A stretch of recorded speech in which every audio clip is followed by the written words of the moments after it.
daw sa malaking kahiyan kung ang tapang na humarap sa amin si Pangasinan Governor Amado Espino Jr. Biyernes ng nakarang linggo nang natawid ni Batalyon Mayor Rodrigo Ortuña at Fernando Boy Bata Alimacos Espino na siya raw ang operator ng wedding sa lalawigan. Pero sabi ni Espino, siya pa raw ang nagpatigas sa illegal na sugal na maging hepe ng Pangasinan PNP noong 1988. Kami dito nung nagpakabo para may eradicate lang ang wedding.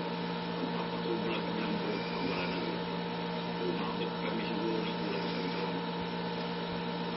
Company commander ko dito, noon isa, Osama Fighters Fishing Company. Ang pangalan niya, Alam Puisima. Si Espino pakanalan ng Lamines Mayor Nani Braganza at mga kakampi nito sa Liberal Party ang mga bintang. Si Braganza kasi ang mga kalaban ni Espino sa pagka-gobernador sa 2013. Tapos isa lang ito. Ito ang nangyayari. Nasama rin daw ang loob ni Espino kay DILG Secretary Mark Rojas. Kinakas nito agad kinuha ang kanyang halik. Bakit na-single out yan? Kaya ang dami naman pwedeng umayon siguro. Ang dami naman mga probinsya dyan.